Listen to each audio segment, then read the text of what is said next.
अनुपमा ने जाने अनजाने में सही कोठारी से बहुत बड़ा पंगा ले लिया दोबारा।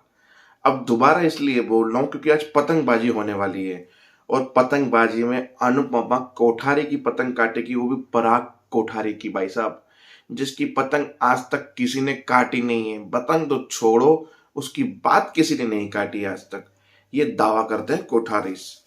चलो एपिसोड की एंड की बात करूं तो जो भी यहाँ पे घटित हो रहा है उसका एक प्रोमो दिखाया गया है कि ये लोग घर में घुसेंगे, वो बोलेंगे कि हम नौकरों की जगह यहाँ पे नहीं है, ये लो लीजिए आपकी टाइम की कीमत और ये लीजिए पैसे। फिर वहां पे 1 रुपया रख के राही बोलेगी ये हम पैसे आपको दोबारा दे रहे हैं, 1 रुपया ऐड करके आप लोग रख दीजिए क्योंकि हमारी भी टाइम की कीमत है। जहाँ पे बोला कि हमारा आपसे कोई लेना देना नहीं है इस बदतमीजी के पास। तो राही और अनुपमा उस घर से लौट चलते हैं बदतमीजी के बाद, और वहीं पे प्रेम की एंट्री होती है और बोलते हैं मेरा बेटा प्रेम घर पे वापस आ गया। और वहीं पे दोनों हके बके हो जाते हैं, यानी कि अनुपमा और राही के प्रेम कोठारी से।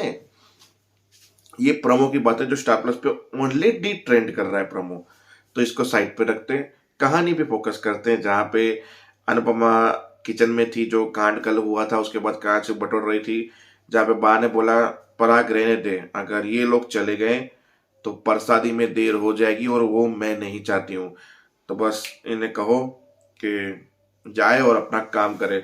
जहाँ पे राही आई, राही ने देखा कि आप क्यों कर रहे हो ये सब, और आपको चोट कैसे लगी, कुछ नहीं हुआ कुछ नहीं हुआ, बोला बस। बोला उसके बाद उसका जमाई यानी कि गौतम आया, बोला कि तुम मेरे बेडरूम में क्या कर रही थी, सबसे पहले वो बता। अच्छा ये तेरे बेडरूम में, माँ किचन में, कई लोग हमारे घर पे चोरी करने तो नहीं आए? अरे हमारे घर पे तो चम्मच भी चांदी की है। बोला आपकी चम्मच चांदी की आपके पास रखी है, हम मान सम्मान वाले लोग हैं, चोरी करने वाले तो बिल्कुल भी नहीं है। तो फिर तो आप लोगों की तलाशी होगी। बोला तलाशी करने से पहले अनुपमा ने कहा कम से कम अपने घर के सामान तो चेक कर लीजिए, चोरी हुए भी है कि नहीं हुए हैं। चोरी का इंजाम तब लगाते हैं जब चोरी घर में हुई हो। फिर पराग बोलता चोरी की भी होती तो माफ कर देते, पर आपने मेरी बात को चोट पहुंचाई है जो मैं कभी माफ नहीं कर सकता। फिर वहां पे तमाशा शुरू हुआ, ये वो। फिर जब वो गौतम बोला था ना, बोला आप तो ना ही बोले तो सही बात है। फिर अनुपमा समझ गई इन दोनों के बीच में कुछ हुआ है। फिर ये सब चीजें हुई। फिर अंश की बात, अंश का जो गेमिंग का प्रोजेक्ट किसी ने चुरा के किसी को दे दिया था। फिर अंश पहुंचा था उनके मैनेजर के पास, उनको दिखाया कि मेरा गेमिंग में एक्सपीरियंस का है। फिर उसने कोठारीज को फोन लगा तो वीडियो कॉल लगा, फिर वीडियो कॉल प्रार्थना प्रार्थना जो भी उसने उठाया। फिर उसके पति ने फोन छीन लिया। उसके पति ने फोन छीनने के बाद बोला कि आप आइंदा फोन लगाने से पहले सोचना वीडियो कॉल है कि ऑडियो कॉल है, और त्योहार के दिन फोन नहीं करना चाहिए। इसका इतना ही एक्सपीरियंस है गेम का, तो इसको बोलो ऑफिस के टाइम पे आके मिले, ऑफिस के टाइम पे आकर मिले और मुझसे बात करें, हम बात करेंगे। त्योहार के दिन में कोई काम की बात नहीं करता, फोन रख दिया। उसके बाद ये लोग बाहर गए। बोला बदतमीज लोग है, बड़े बड़े लोग, हीरे का काम पर इज्जत रुपए भी नहीं है। बोला मुझे अजीब सा लग रहा है, मैं इस घर में दोबारा, हम भी फटाफट काम खत्म करते और चलते हैं। श्रीनाथ जी के प्रसाद में पता नहीं, हमें देर नहीं करनी चाहिए और हमारी वजह से स्वाति जी को, ख्याति जी को कुछ सुनना ना पड़े। अब ये जब चीजें यहाँ पे हुई, फिर एक बच्चा आया, उसने बोला मुझे पतंग उड़ानी है और मुझे उड़ाने नहीं आती। बोला इतनी ही बात है, मैं तुम्हें मदद करूंगी पतंग उड़ाने में, चलो चलते हैं। तो उसकी पतंग बांध के अनुपमा बच्चा बन के उसकी पतंग उड़ाने की शुरू हो गई। अब बात करते हैं बा की। बा बाबूजी और ये लोग बैठे थे तो टेंशन कर रहे थे कि माँ फोन नहीं उठा रही, राही फोन नहीं उठा रही है। और 3 लोग गए हैं, जानकी राही अनुपमा, तीनों झगड़ा करने में एक्सपर्ट है। तीनों की जबान कैंची की तरह चलती है। डर इस बात का है, डर काम का नहीं है। फिर पड़ोसी आते तिल के लड्डू देने और बोलते अनुपमा जी को कोठारी इसके ऑर्डर मिले। ये किसने कहा? फिर तो उसने कहा हमको।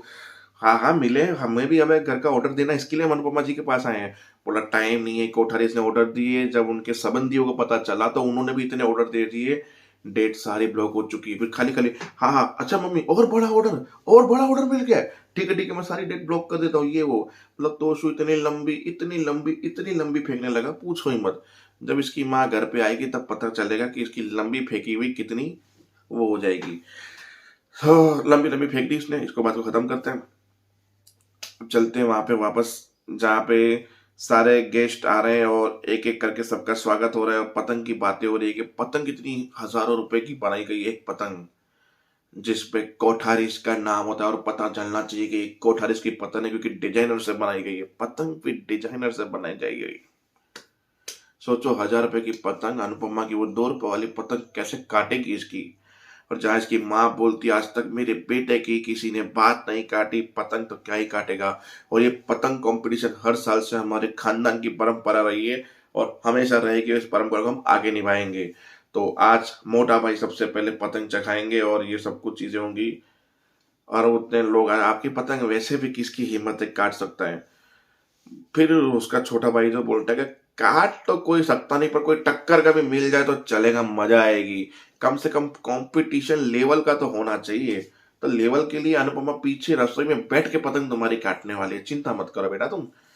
तो फिर वो उसकी माँ सोच रही जोड़ी हो तो राम और लक्ष्मण मेरे बेटों जैसी, एक बड़ा तो दूसरा छोटा लक्ष्मण बन के राम को सपोर्ट करे। ऐसा नहीं कि बड़े को बड़ा देखकर छोटा भी बड़ा बनने की कोशिश करे। यही तो मेरे 2 बच्चों में खासियत है। पर जमाई तुम्हारी बैठ के मार रहा है उसकी क्या।